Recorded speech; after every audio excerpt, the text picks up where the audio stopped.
মদিনায় যাওয়ার প্রয়োজন কিনা, উমরায় গেলে অথবা হজে গেলে মদিনায় যাব কিনা, না মদিনায় না গেলেই হবে, মদিনায় কেন যাব। হজের ফরজ হলো তিনটা। একটা হলো এহরাম বাঁধা।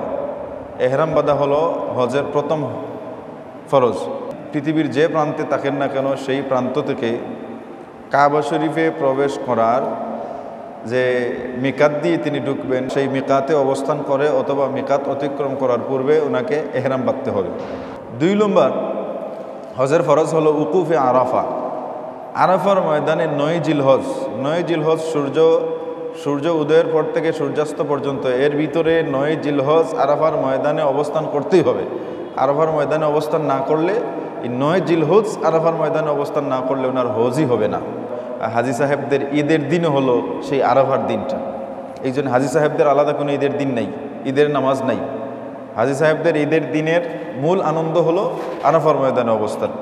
তাহলে আরাফার ময়দানটা হচ্ছে মক্কা শরীফে। হজের 3 নম্বর ফরজ হলো তাওয়াফে জিয়ারত, অর্থাৎ কাবা শরীফের তাওয়াফ করা, 7টা চক্কর দেয়া। তাহলে দেখা গেল হজের 3টা ফরজ। একটা হলো এহরাম বাঁধা, সেটা হচ্ছে নির্দিষ্ট মিকাত অতিক্রম করার পূর্বে। 2 নম্বর হলো উকুফে আরাফা, আরাফার ময়দানে অবস্থান করা। 3 নম্বর হলো কাবা শরীফ 7 বার প্রদক্ষিণ করা। এটা হচ্ছে এই 3টা ফরজ, এটা মক্কায়। হজের ওয়াজিব হলো 5টা। একটা হলো আস-সাইয়ু সাফা ওয়াল মারওয়া, সাফা মারওয়া পাহাড় সাই করা, প্রদক্ষিণ করা, সেটাতে 7 চক্কর দেয়া, সেটাও কিন্তু মক্কা শরীফ কাবা শরীফের নিকটেই।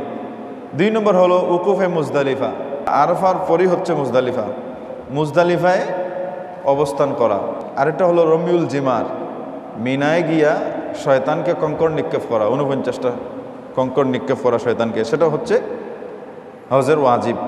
আরেকটা হচ্ছে হলক, মানে আপনি হজের কার্যাদি যখন সম্পন্ন হয়ে গেল হালাল হবেন, মাথা মুন্ডাবেন অথবা চুল হালাক মানে কসর করবেন, ছোটো করবেন। এরপরে হচ্ছে 5 নম্বর ওয়াজিব হলো তওয়াফুল ওয়াদা, বিদায়ী তওয়াফ। যখন হজের কার্যাদি সব সম্পন্ন হবে তখন মক্কা শরীফ থেকে বিদায় নেওয়ার পূর্বে, মদিনায় যাওয়ার পূর্বে অথবা মক্কা শরীফ থেকে একবারে দেশে চলে আসার পূর্বে বিদায়ী তওয়াফ করা, এটা হচ্ছে ওয়াজিব।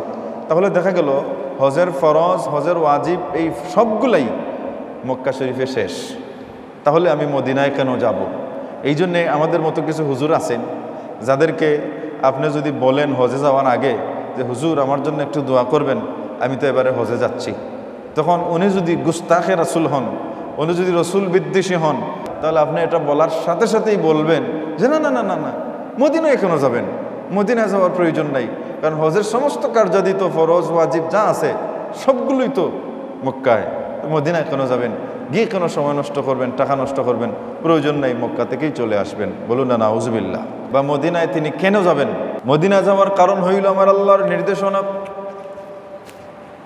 আমার আল্লাহ বলেন ওয়ালাউ আন্নাহুম ইয যালামু আনফুসাহুম জাউকা ফাস্তাগফিরুল্লাহা ওয়াস্তাগফারা লাহুমুর রাসূলু লাওয়াজাদুল্লাহা তাওয়াবার রহিমা। আমার আল্লাহ বলেন বন্ধু, দুনিয়ার কোনো মানুষ যদি তার নিজের উপরে জুলুম করে, অর্থাৎ গুনাহ করতে করতে করতে এত বেশি গুনাহ করে যে গুনাহ মাফি হবে কি না এই রকমের নিরাশ অবস্থায় চলে যায়, এই রকমের গুনাহগারও যদি নবী জাউকা আপনার নিকটে এসে যায়, ফাস্তাগফিরুল্লাহ আপনার নিকটে এসে আপনার কাছে বসে বসে যদি আল্লাহর কাছে ইস্তেগফার কামনা করে, তওবা করে মাফি চায়, ওয়াস্তাগফারা লাহুমুর রাসূল, রাসূলুল্লাহর ওসিলা লইয়া যদি দোয়া করে, আর রাসূলুল্লাহ যদি তার দরদি হইয়া তার জন্য একটু আল্লাহর দরবারে সুপারিশ করেন, কে?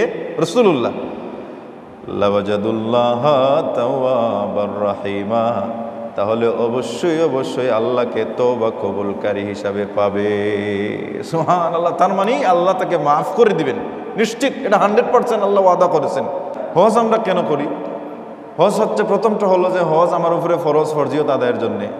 দ্বিতীয়ত সবাই জানে যে হজ করলে জীবনের যা গুনাহ খাতা করছি সবগুলো মাফ হইয়া একেবারে মানুষ নিষ্পাপ হয়ে যায়। মানে আপনার হজ যদি কবুল না হয় তাহলে আপনার গুনাহ খাতা মাফ হবে না। এখন আপনার হজ কবুল হয়েছে কি না আপনি কিভাবে বুঝবেন?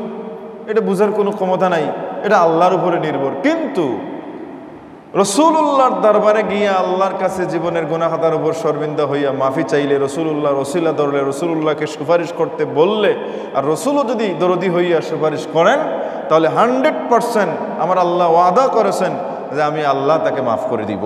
সুবহানাল্লাহ। তাহলে 100% নিশ্চয়তা আমার রসুলের কাছে গেলে আল্লাহ জীবনের গুনাহ খাতা মাফ করে দিবেন। এই জন্য আমরা রসুলের কাছে যাব, মদিনায় যাব, মদিনায় না গিয়া ফিরে আসবো না। আমার রাসূল ইরশাদ ফরমান, মান হাজ্জা ফাযারা কবরি বা'দা মাউতি কানা কামান যারানি ফি হায়াতি।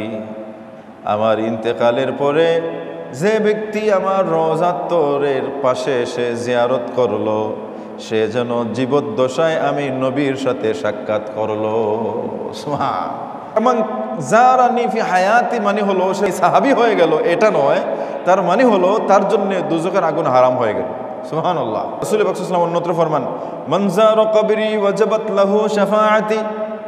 যে ব্যক্তি আমার কবর, আমার রওজা জিয়ারত করলো, তার জন্য আমি নবীর সুপারিশ করা, শাফাআত করা ওয়াজিব হয়ে যায়। সুবহানাল্লাহ। কিয়ামতের ময়দানে রাসূলুল্লাহর সুপারিশ যদি কারো নসিব হয়ে যায়, জান্নাতি। রাসূলুল্লাহর শাফাআতের জন্য আমরা মদিনায় যাব। এরপরে আমার রাসূল দেখেন আরো বলেন, মান হাজ্জা ওয়া লাম ইয়াজুরনি ফাকাদ জাফানি। অন্যত্র এসেছে, মান ওয়াজাদা সাআতান ওয়া লাম ইয়াফুদ ইলাইয়া ফাকাদ জাফানি। যে ব্যক্তির সামর্থ্য আছে, যে ব্যক্তির সামর্থ্য শক্তি আছে আমার কাছে আসা, তারপরও আসলো না, সেজন্য আমি নবীকে কষ্ট দিল। যদি ইচ্ছা করে কেউ মদিনায় না যায়, তাহলে কিয়ামতের ময়দানে জবাব দেওয়া লাগবে, জীবনের সমস্ত আমল বরবাদ হয়ে যাবে। যদি দেখা যায় অনেক লেবার আছে সৌদি থাকতে থাকতে থাকতে থাকতে 20 বছর 30 বছর খাটাইয়া দেয়, একদিনও মদিনা যাইতে পারতেছে না। আছে না এরকম? তাদের নসিবেই নাই। কিন্তু এইরকম যদি হয় যে কফিল দিতেছে না, কোম্পানি ছাড়তেছে না, সে গেলেই তার চাকরি শেষ হয়ে যাবে, সে গেলেই তার জীবন নাশ হবে, এমত অবস্থায় আল্লাহ মাফ করবেন। তো মাজুরতের অবস্থায় গুনাহ হবে না। তাহলে বোঝা গেল আল্লাহ রসুলের নিকটে গেলে নিশ্চিত 100% আল্লাহ জীবনের গুনাহ মাফ করে দিবেন। তবে কারণ তুমি ইতিপূর্বে হজ করে, উমরা করে যা কামাই করেছিলা, রসুলুল্লাহর নিকটে গিয়া তুমি যদি বেয়াদবি করো বা মসজিদে নববীতে নামাজ পড়ে, কাবা শরীফের মসজিদে নামাজ পড়ে যা কামাই করেছিলা, সওয়াব অর্জন করেছিল, সবগুলো বরবাদ হয়ে যাবে নিমিষে যদি রসুলুল্লাহর সাথে বেয়াদবি করো। কারণ আমার আল্লাহ বলেছেন, ইয়া আইয়ুহাল্লাযীনা আমানু লা তারফাউ আসওয়াতাকুম ফাওকা সাওতিন নবী ওয়ালা তাজহারু লাহু বিল কওলি কাজহরি বা'দিকুম লিবা'দিন আন তাহবাতা আমালুকুম ওয়া আনতুম লা তাশউরুন। আল্লাহ বলেন, হে ঈমানদারেরা, তোমরা যখন নবীর কাছে যাবে তখন তোমাদের জবানের আওয়াজ, গলার আওয়াজ যেন নবীর আওয়াজের চাইতে বেশি না হয়। তোমাদের কল, তোমাদের কথা যেন রসুলুল্লাহর কথার চাইতে বড় না হয়, আওয়াজ যেন বড় না হয়। যদি হয়, এটা হবে বেয়াদবি। এই বেয়াদবির কারণে তোমাদের জিন্দেগির সমস্ত নেকি, সমস্ত আমল বরবাদ হয়ে যাবে, সমস্ত আমল বরবাদ হয়ে যাবে। ওয়া আনতুম লা তাশউরুন। তোমরা বুঝবেই না কিভাবে তোমাদের আমল সমস্ত বাতিল হয়ে গেছে। তাহলে বোঝা গেল রসুলুল্লাহর দরবারে যাইয়া যদি আদবে রসুলকে সালাম দেওয়া হয়, রসুলের ওসিলা নিয়ে যদি আল্লাহর দরবারে আবেদন করা হয়, আর রসুলও যদি দয়া করে যদি তার উম্মতের সুপারিশটা আল্লাহর কাছে বলেন, করেন, তাহলে এই উম্মত নিষ্পাপ হইয়া মদিনা থেকে ফিরে আসবে। সুবহানাল্লাহ। আল্লাহ যাদের তৌফিক দান করেন হজের, মক্কায় যাওয়ার, আল্লাহ যেন তাদেরকে মদিনায় যাওয়ারও তৌফিক দান করেন। গুস্তাখে রাসূলের পাল্লায় পড়ে, গুস্তাখে রাসূলদের ওসওয়াসায় পড়ে যেন ওরা কোনো মানুষকে যেন আল্লাহ, কোনো ইমানদারকে যেন আল্লাহ মদিনা জিয়ারত থেকে বঞ্চিত না করেন, বলি আমিন।